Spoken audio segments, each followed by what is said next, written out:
Hello बच्चों, आज हम पढ़ेंगे सेल ऑर्गेनल्स इन साइटोप्लाज्म। इससे पहले वीडियो में मैंने आपको साइटोप्लाज्म के बारे में बताया था। It is a fluid which is filled inside the cell. अब ये देखो बच्चों, ये एनिमल सेल है, इसमें ये फ्लूइड है, इसे हम साइटोप्लाज्म कहते हैं। इसी फ्लूइड के अंदर आप कुछ देख रहे हो, कुछ स्ट्रक्चर्स फ्लोट कर रहे हैं। सो ये सभी स्ट्रक्चर्स ऑर्गेनल्स कहलाते हैं। ठीक है, सेम लाइक प्लांट सेल में भी आप देख सकते हो कि ये फ्लूइड लाइक स्ट्रक्चर साइटोप्लाज्म है, जिसमें कुछ और स्ट्रक्चर्स हैं जो फ्लोट कर रहे हैं। तो ये क्या कहलाते हैं? Cell organelles. ये दोनों ही यूकैरियोटिक सेल्स हैं। यूकैरियोटिक सेल्स के अलावा जो यूनिसेलुलर सेल्स होती हैं यानी प्रोकैरियोटिक सेल्स होती हैं, उनमें भी सेल ऑर्गेनल साइटोप्लाज्म में फ्लोट करते हैं। ठीक है, तो यही पे ऑर्गन्स हैं जो सेल के लिए कंप्लीट फंक्शनिंग करने के लिए रेस्पॉन्सिबल होते हैं।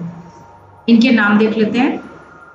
ये है endoplasmic reticulum, Golgi apparatus, lysosomes, mitochondria, plastids and vacuoles. तो सबसे पहले हम पढ़ेंगे endoplasmic reticulum. See endoplasmic reticulum, it is the network of membrane bound tubules and sheets.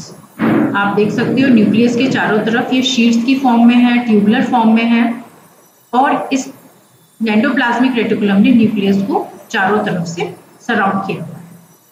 There are two types of endoplasmic reticulum.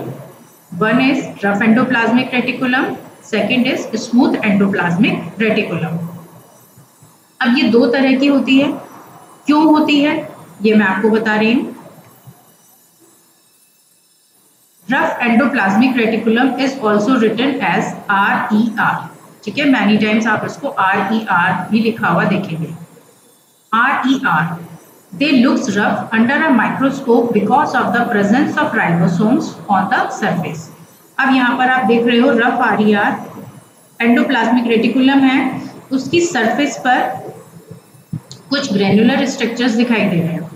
तो ये क्या है? They are the ribosomes. Ribosomes are the non-membranous structures. They are the site of protein synthesis in the cells। अब ये ribosomes present होते हैं। Ribosomes functioning क्या कर रहे हैं? Protein synthesis. ये ग्रैनुलर स्ट्रक्चर्स हैं, इसी की वजह से RER की सरफेस रफ हो जाते हैं। एक यही रीजन है जिसकी वजह से हम इसको बोलते हैं रफ एंडोप्लाज्मिक रेटिकुलम। ठीक है, next is smooth endoplasmic reticulum. इसको हम शॉर्ट में लिखते हैं SER। SER, they looks smooth under a microscope because they do not contain ribosomes। Okay, they helps in the formation of fat molecules or lipid synthesis। अब यहाँ पर देख सकते हो ये स्मूथ है, रीजन क्योंकि यहाँ पर राइबोसोम्स प्रेजेंट नहीं है। ठीक है, अब इसी वजह से इन दोनों ही लेयर्स का फंक्शंस अलग अलग हो जाता है। जैसे राइबोसोम्स हैं तो वो प्रोटीन सिंथेसिस करेंगे, बहुत बहुत इंपॉर्टेंट क्वेश्चन। स्मूथ है तो वहां पर फैट मॉलिक्यूल्स होगा, fat means lipid synthesis, lipids means fat, तो ये फैट बनाने का काम करते हैं। ठीक है, फंक्शंस ऑफ एंडोप्लाज्मिक रेटिकुलम, ये आपने देखा कि प्रोटीन सिंथेसिस कर रहे हैं, फैट बना रहे हैं, तो ये सब इनके फंक्शंस ही हैं। लेकिन इसके अलावा और भी इंपॉर्टेंट फंक्शन है एंडोप्लाज्मिक रेटिकुलम के। It serve as a channel for the transport of material between the nucleus and cytoplasm. अब ये न्यूक्लियस के चारों तरफ होती है और साइटोप्लाज्म के कांटेक्ट में रहती है, तो न्यूक्लियस और साइटोप्लाज्म में जो भी ट्रांसपोर्टेशन हो रहा है वो किसकी वजह से हो रहा है? एंडोप्लाज्मिक रेटिकुलम की वजह से हो रहा है। ठीक है, it also functions as a cytoplasmic framework to provide surface for some of the biochemical activities of the cell। अब जो साइटोप्लाज्मिक फ्रेमवर्क है उसमें जो भी बायोकेमिकल एक्टिविटीज हो रही हैं उनमें भी ये पार्टिसिपेट करते हैं। रीजन क्योंकि it helps in the synthesis of fats and proteins. जितने भी फैट और प्रोटीन्स हैं वो कहाँ पर बन रहे हैं? इसी से बन रहे हैं, इसलिए जितनी भी बायोकेमिकल एक्टिविटीज हैं उनमें ये फैट कॉन्ट्रीब्यूट करेगी और प्रोटीन्स कॉन्ट्रीब्यूट करेगी। Clear? Fourth point is too much important, ये आपसे अक्सर पूछा ही जाता है।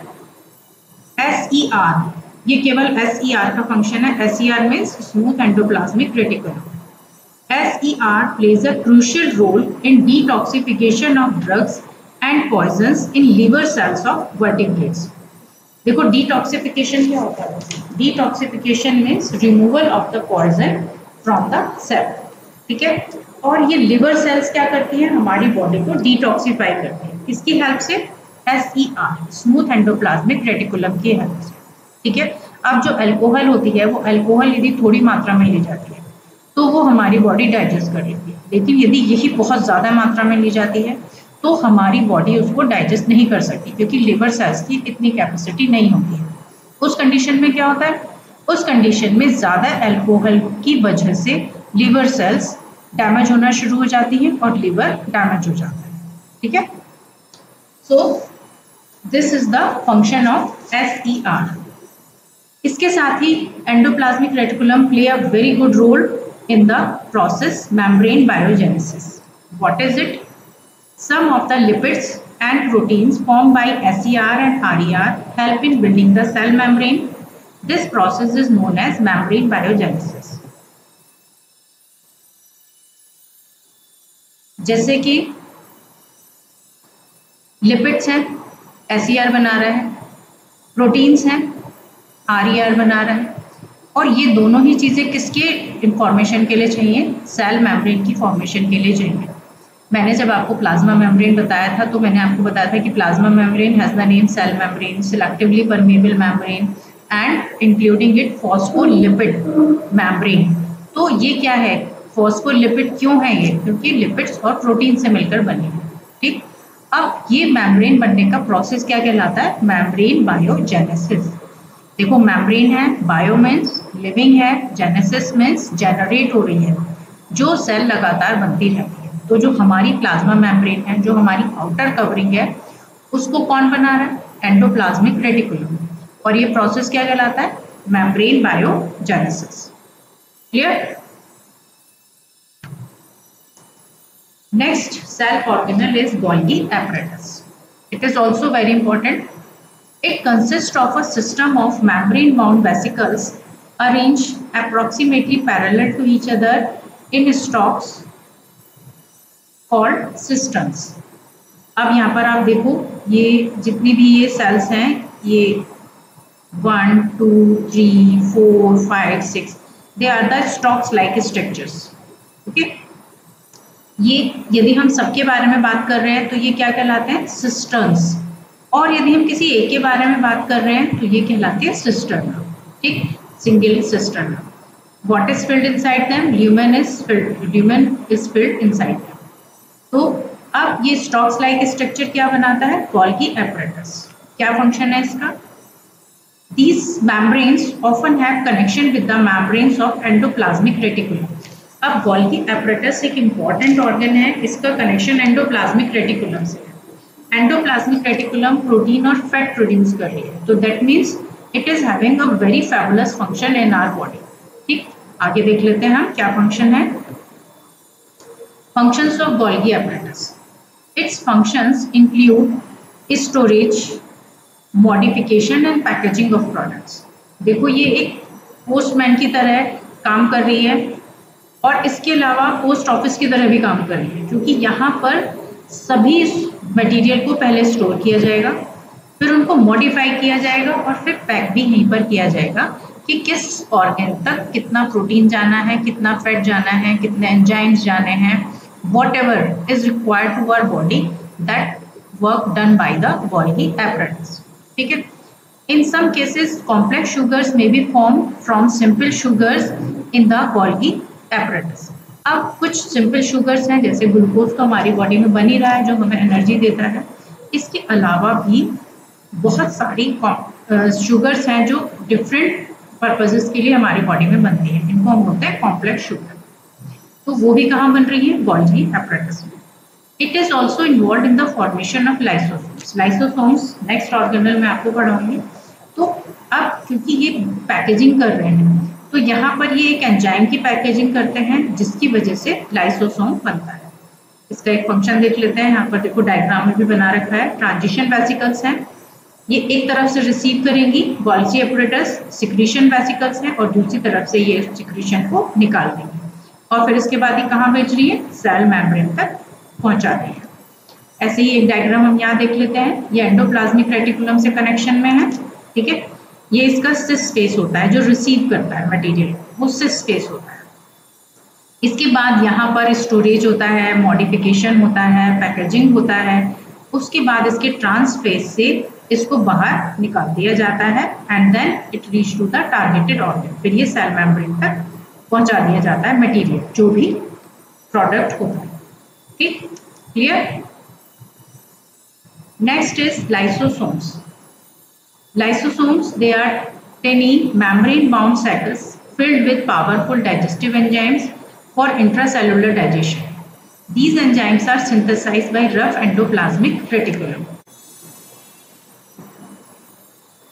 अब इसका डायग्राम देख लेते हैं। देखो बच्चों, ये फॉस्फोलिपिड लेयर है। फॉस्फोलिपिड लेयर भी किससे बनी है, एंडोप्लाज्मिक रेटिकुलम से। इसमें आपको कुछ प्रोटीन ग्रेन्यूल्स दिखाई दे रहे हैं, ये भी किससे बने हैं, रफ एंडोप्लाज्मिक रेटिकुलम से। और ये एंजाइम है, enzymes also form from the endoplasmic reticulum and later on modified by the Golgi complex. तो ये एंजाइम कॉम्प्लेक्स है। अब ये इतना सारा मटेरियल लाइसोसोम्स के बाद पास होता है, तभी हम कहते हैं इसमें पावरफुल डाइजेस्टिव एंजाइम्स होते हैं, यानी कि ये किसी भी चीज़ को डाइजेस्ट करने की बहुत अच्छी कैपेसिटी रखते हैं। क्यों, वो भी हम नेक्स्ट स्लाइड में इनके फंक्शंस के साथ में देखेंगे। एक इम्पॉर्टेंट बात होती है कि इतना स्ट्रॉन्ग डाइजेस्टिव पावरफुल एंजाइम होता है, इसलिए ये किस में एब्सेंट होते हैं, दे आर एब्सेंट आरबीसीज, जो रेड ब्लड सेल्स होती हैं उनमें ये एब्सेंट होते हैं, ठीक है। Functions of lysosomes, they are kind of waste disposal system. अब ये किस तरह से वर्क करते हैं, waste disposal system. How, they help in digesting foreign materials such as bacteria as well as worn out cell organelles, ठीक है। यदि हमारी बॉडी में फॉरेन मटेरियल क्या होगा, कोई बैक्टीरिया आ जाता है, कोई वायरस आ जाता है, या कोई सेल टूट गई हैं, या और भी किसी तरह की कोई भी अनवांटेड मटेरियल जो हमारी बॉडी के अंदर एंटर कर गया है, वो किसके थ्रू डाइजेस्ट हो जाता है, लाइसोसोम्स के थ्रू। तो इसलिए ये क्या करते हैं, हमारी सेल को क्लीन करने का काम कर रहे हैं, इसीलिए हम इसको कहते हैं कि वेस्ट डिस्पोजल सिस्टम होता है बॉडी में। अब हम इनको बोलते हैं suicidal bags. They are also known as suicidal bags because during the disturbance in cellular metabolism lysosomes burst and the enzyme digest the whole cell. अब जिस समय ये किसी भी अनवांटेड मटेरियल को डाइजेस्ट कर रहे हैं, ठीक है, उसके बाद ये लाइसोसोम खुद बस्ट हो जाते हैं और ये एंजाइम इतना स्ट्रांग होता है कि वो अपनी ही इस सेल को डाइजेस्ट कर देता है, ठीक है। इसीलिए हम लाइसोसोम्स को क्या कहते हैं, सुसाइडल बैग्स। देख सकते हो यहाँ पर डायग्राम्स में, लाइसोसोम्स में हाइड्रोलिटिक एंजाइम है, ठीक है, एंजाइम का नाम क्या है, हाइड्रोलिटिक एंजाइम है। अब ये फूड मटेरियल आया, फूड मटेरियल में हमें नहीं पता कोई बैक्टीरिया या वायरस है, then it will come in the contact with lysosomes, lysosomes के कांटेक्ट में आ गया। अब लाइसोसोम्स ने क्या किया, hydrolytic enzyme digest food particles, जितने भी फूड पार्टिकल्स हैं उनको भी डाइजेस्ट किया, और उनको डाइजेस्ट करने के साथ साथ ये खुद से भी डिसअपियर हो गया, डाइजेस्ट हो गया, ठीक है। इस प्रोसेस को हम बोलते हैं phagocytosis, clear. Now next organelle is mitochondria. It is very important organelle of the cell because cell is taking energy and power through the mitochondria only. इसका स्ट्रक्चर देख लेते हैं. It has double layered membrane covering. देख सकते हो आप, ये एक आउटर लेयर है और ये इसकी इनर लेयर है, ठीक है. इनके दोनों के अपने अलग अलग फंक्शन होते हैं. The outer membrane is very porous while the inner membrane is deeply folded. आप देख सकते हो जो आउटर मेम्ब्रेन है इस पे पोर्स दिखाई नहीं दे रहे हैं ज़्यादा, लेकिन पोरस होती है, और अंदर की जो लेयर है ये बहुत ज़्यादा फोल्डेड है, अंदर ये फोल्ड कर रही है, ठीक. So these folds creates the large surface for ATP generating chemical reactions. अब ये क्या कर रही है, ये हमारी बॉडी को, हम सेल को एनर्जी दे रही है. अब एनर्जी किस फॉर्म में देती है, एटीपी में. तो यहाँ पर जो एनर्जी देने की यूनिट है वो एटीपी है, ठीक है ना. जैसे किसी डिस्टेंस को मेजर करने की मीटर होती है, किसी लिक्विड को नापने की लीटर होती है, तो हमारी बॉडी में एनर्जी के लिए हम यूनिट यूज करते हैं एटीपी. जिसकी वजह से बहुत सारी केमिकल रिएक्शंस हमारी बॉडी में कंप्लीट होती हैं। ठीक, next point, mitochondria have their own DNA and ribosomes. Therefore, they are known as strange organelles or semi-autonomous organelles. अब माइटोकॉन्ड्रिया डीएनए किस में होता है? अभी मैंने आपको अपनी न्यूक्लियस वाली स्लाइड वीडियो में बताया था कि डीएनए न्यूक्लियस में बनता है, ठीक है। और अभी आपने पढ़ा राइबोसोम्स किस में होते हैं? एंडोप्लाज्मिक रेटिकुलम पर होते हैं। डीएनए क्या कर रहा है? जेनेटिक मटेरियल बना रहा है। राइबोसोम्स क्या कर रहे हैं? प्रोटीन बना रहा है। तो यानी माइटोकॉन्ड्रिया के पास ये फैसिलिटी अपने आप से होती है कि इनके पास अपना ही जेनेटिक मटेरियल होता है और अपनी ही प्रोटीन सिंथेसाइजेशन की कैपेसिटी होती है, ठीक है। इसलिए हम इनको क्या बोलते हैं? स्ट्रेंज ऑर्गेनल्स और सेमी ऑटोनॉमस ऑर्गेनल्स। क्लियर? अब इसका फंक्शन देख लेते हैं। फंक्शंस ऑफ माइटोकॉन्ड्रिया, जैसे कि आप यहाँ देख रहे हो, that as they are also controlling our body like that, like a vehicle, okay. जैसे एक व्हीकल को एनर्जी मिलती है, ऐसे ही हमारी बॉडी हमारी सेल को एनर्जी देने के लिए कौन होते हैं? माइटोकॉन्ड्रिया। तभी इनको कहते हैं power house of the cell. ठीक, what does they do? It produce, store and release energy in the form of ATP. ATP की फॉर्म में ये एनर्जी हमें प्रोवाइड करते हैं। तो इसलिए एटीपी क्या कहलाती है? ATP is known as energy currency of the cell. बहुत अच्छे से याद कर लेना है कि एनर्जी करेंसी क्या है आपकी बॉडी में? एटीपी। जैसे कि आप बिजली का बिल देते हो, उसके लिए आपको क्या करना होता है? मनी पे करना होता है, ठीक। ऐसे ही यदि आपको एनर्जी चाहिए तो आपको अच्छा खाना खाकर, हेल्दी फूड लेकर और बैलेंस डाइट लेकर अपनी इस एनर्जी करेंसी को मेंटेन करना होगा, ठीक है माय डियर। तो आप लोगों को एटीपी की वैल्यू तभी पता चलेगी if you are having a good content of the nutrients, then you have a good energy, ठीक है। So ATP is known as energy currency. Full form of ATP is adenosine triphosphate. इसको आप बहुत अच्छे से याद करेंगे। Adenosine for A, tri for T, phosphate for P, ठीक है। Now, next one cell organelle is plastids. They are present only in plant cell. अब ये plastids जो होते हैं केवल plant cells में ही होते हैं। जब मैंने आपको एनिमल और प्लांट सेल का डिफरेंस बताया था, उस वीडियो में मैंने आपको plastids के बारे में इतनी इंफॉर्मेशन दे दी थी। तो इनका स्ट्रक्चर कैसा होता है? They are also double membranes. इनके पास भी डबल मेम्ब्रेन होती है। तीसरी स्पेशल बात होती है जो इनकी माइटोकॉन्ड्रिया से मिलती जुलती ही होती है। They also have their own DNA and ribosomes like mitochondria. Therefore, they are known as strange organelles or semi-autonomous organelles in plants. ठीक है। अब इन्हें भी फूड फॉर्मेशन करनी होती है, फोटोसिंथेसिस में पार्टिसिपेट करना होता है। तो they can not be depend on nucleus, they can not be depend on endoplasmic reticulum. इसलिए नेचर ने इन्हें भी अपना डीएनए और आरएनए राइबोसोम्स देकर भेजा है, ठीक है ना। ऐसा ही बनाया है इनको। क्लियर? अब यदि मैं आपसे पूछूं name the strange organelles in plants, तो आप क्या बताएंगे? In plants mitochondria and plastids. But if I ask about the animals only, then what will you say? Only mitochondria. तो स्ट्रेंज ऑर्गेनल एनिमल्स में तो एक ही होता है, लेकिन प्लांट्स में दो होते हैं, mitochondria and plastids. Clear? Now types of plastids. अब प्लास्टिड्स कई तरह के होते हैं क्योंकि ये प्लांट्स में होते हैं और प्लांट्स में बहुत सारा वेरिएशन हम देख सकते हैं। जैसे कि ये ल्यूकोप्लास्ट होते हैं। मैंने इसको व्हाइट कलर से बनाया है जिससे आपको माइंड में रहे कि ल्यूकोप्लास्ट व्हाइट कलर के प्लास्टिड्स को कहते हैं, या कलरलेस को हम कलरलेस प्लास्टिड्स भी कहते हैं। दे आर व्हाइट और कलरलेस प्लास्टिड्स। इनका फंक्शन क्या होता है? They store materials such as starch, oil and protein. अब मैं इसका एक एग्जाम्पल ले लेती हूँ, जैसे कि मनी प्लांट होता है। मनी प्लांट सभी ने देखा है। तो ये पूरी तरह ग्रीन नहीं होता है, इसमें वाइट भी होता है और कलरलेस पार्ट भी होता है। और जब हम इसको छूकर देखते हैं तो ये थोड़ा थिक दिखाई देती है और स्लिपरी दिखाई देती है ना, स्मूथ होती है। क्यों? क्योंकि ये स्टोर करके रखती है स्टार्च, ऑयल और प्रोटीन। मनी प्लांट जैसे जो प्लांट्स होते हैं हम इनको घर के अंदर भी ग्रो कर सकते हैं। इवन हम वाटर बॉटल में भी हम इसको लगा के ग्रो कर सकते हैं। क्यों? क्योंकि इनके पास फूड मटेरियल स्टोर्ड कंडीशन में होता है।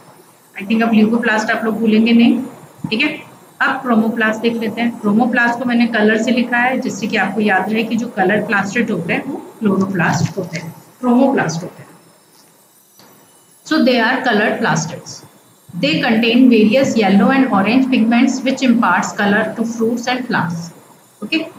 Plastids containing the green pigment chlorophyll which is known as chloroplast. अब most of the part is bearing the green color in the plant. जितनी भी leaves होती हैं वो सब green color की होती हैं। फ्रूट की अर्ली स्टेज होती है वो ग्रीन कलर में होते हैं, ठीक है। तो वहाँ सब जगह कौन सा पिगमेंट प्रेजेंट होता है? क्लोरोप्लास्ट। क्लोरोप्लास्ट का अपना मेन फंक्शन है, क्लोरोप्लास्ट हेल्प्स इन फोटोसिंथेसिस। यहाँ पर आप ये देख सकते हो, दीज आर द क्लोरोप्लास्ट। ये ग्रीन कलर के क्लोरोप्लास्ट अलग ही आपको दिखाई दे रहे हैं, and rest of the different organelles you can see here. तो यहाँ से आप इस डायग्राम को भी बना सकते हो बच्चों। ये प्लांट सेल का डायग्राम है और इससे आप सारे सेल ऑर्गेनल्स को याद रख सकते हो। Next cell organelle is vacuole. They are bounded by a single membrane, ठीक है। वैक्यूल्स के पास सिंगल मेम्ब्रेन है, माइटोकॉन्ड्रिया प्लास्टिड्स के पास डबल मेम्ब्रेन है। तो ये डिफरेंसेस भी आपको याद रखने होंगे, मैंने आपको पढ़ाया है, अब आपको अच्छे से इनको याद रखना है। जिस क्वेश्चंस आपसे पूछे जाएंगे तो आप सही आंसर्स दें, ठीक है। In animal cell they are इधर एब्सेंट और smaller in size. Animal cell में आपको मैंने पहले भी बताया था कि इनकी इतनी ज़्यादा हमें स्टोरेज की ज़्यादा ज़रूरत नहीं होती है, because we are having a 3 meals. जैसे हम ब्रेकफास्ट लेते हैं, लंच लेते हैं, डिनर लेते हैं, शॉर्ट मील्स लेते हैं, तो हम कंटिन्यूस एनर्जी के लिए कुछ खा रहे हैं, तो हमें उन्हें स्टोर नहीं करना है, ठीक है। तो या तो ये वैक्यूल्स एब्सेंट होते हैं एनिमल्स में या बहुत छोटे होते हैं। In plant cells, a single large vacuole is present which may occupy about 50% to 90% of the cell volume. In comparison of animal cell, plant cell में बहुत बड़े वैक्यूल्स होते हैं, ठीक है। यहाँ पर आप देख सकते हो एनिमल सेल में मैंने दिखाया है ये छोटे वैक्यूल्स हैं। In next slide, you will see in the plant cell. देखो बच्चों, प्लांट सेल में ये बहुत बिगर होते हैं साइज में। These are very huge in size vacuoles. अब यहाँ पर वैक्यूल्स इतने बड़े क्यों होते हैं? क्योंकि प्लांट्स को फूड एब्जॉर्ब करना है। किसके लिए? अपनी ग्रोथ के लिए। और किसके लिए? फ्रूट्स बनाने के लिए, फ्लावर्स बनाने के लिए, वेजिटेबल्स बनाने के लिए। तो इनकी स्टोरेज कैपेसिटी बहुत अच्छी होनी चाहिए, ठीक है। इसलिए वैक्यूल्स क्या करते हैं, यहाँ पर स्टोर करके रखते हैं ज़्यादा से ज़्यादा मटेरियल को, इसीलिए हम इनको स्टोरेज हाउसेस भी कहते हैं।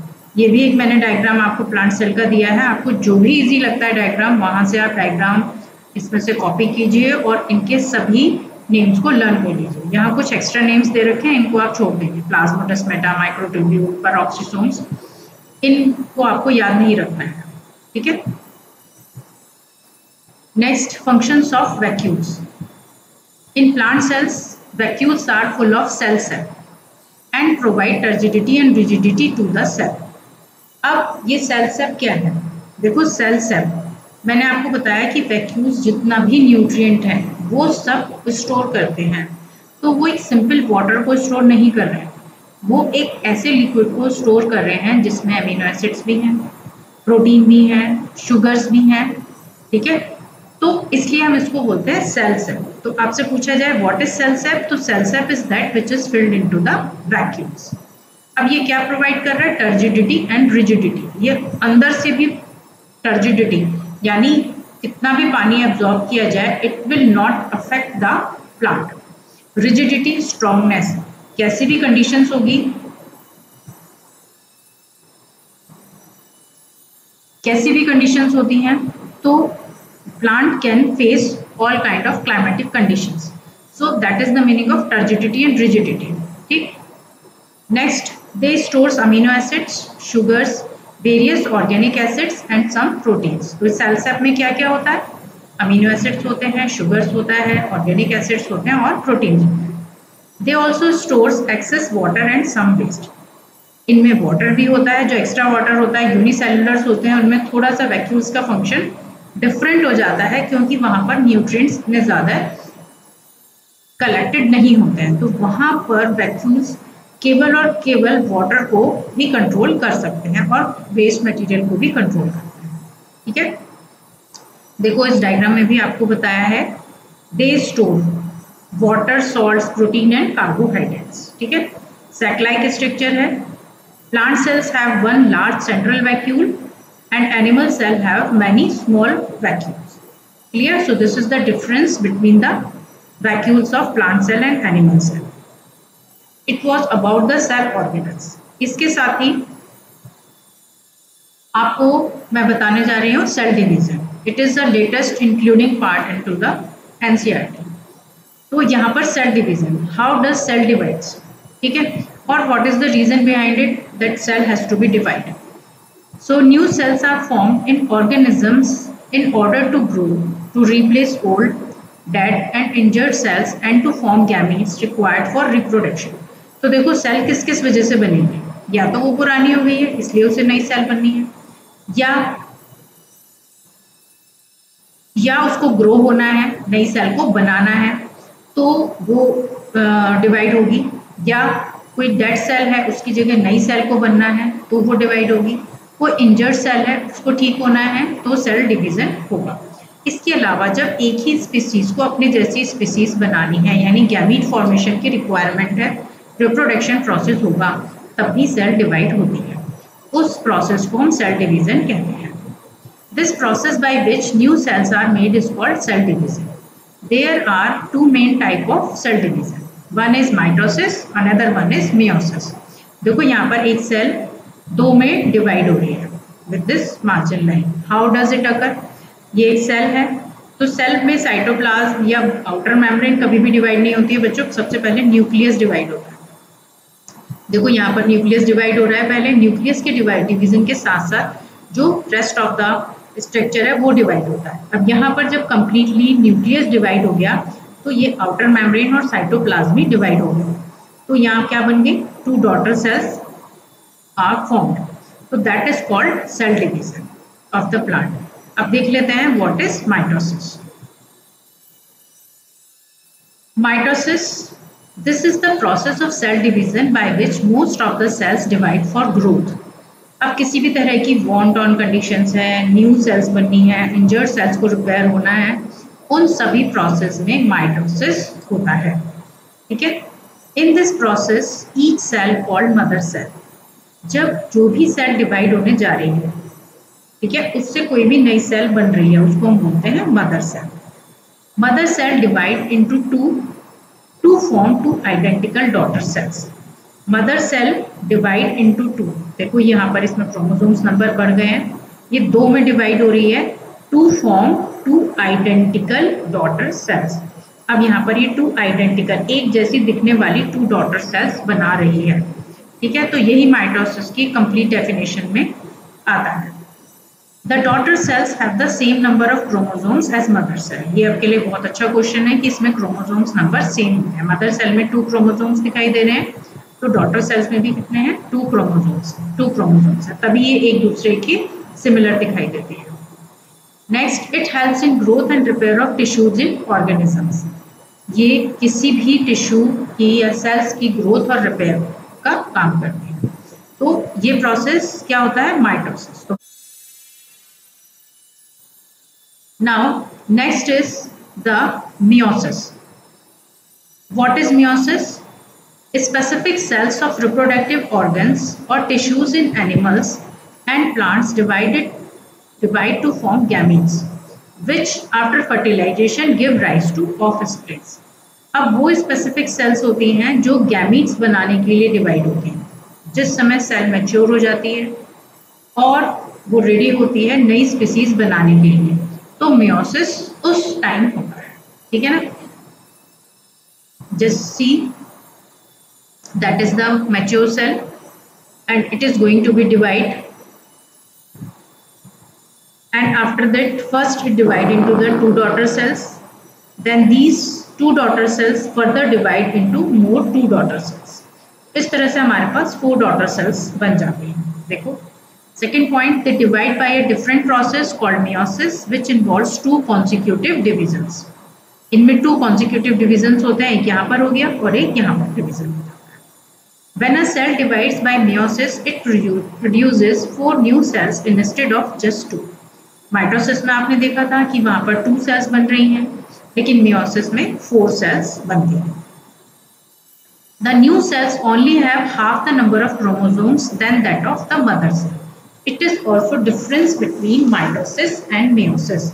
कि यहाँ पर देखो मेयोसिस में 4 सेल्स दिखाई दे रही हैं आपको, ठीक है, 4 क्रोमोसोम्स दिखाई दे रहे हैं, लेकिन यहाँ यदि हम इसमें जाएं तो यहाँ पर हमें हर एक सेल में कितने दिखाई दे रहे हैं बच्चों? 2 क्रोमोसोम्स दिखाई दे रहे हैं। It was about the meiosis which is the part of cell division, ठीक है। So it was about the fundamental unit of life. This chapter I completed in 7 parts. आप लोगों ने जिसने भी ये 7 parts नहीं देखे हैं, just see from the part 1, maintain your register and learn about this chapter. So next time we will meet with the next topic. Thank you. Like and subscribe it. Comment if you have required. Join the Google classes. Have a nice day. Have a great day. Bye bye.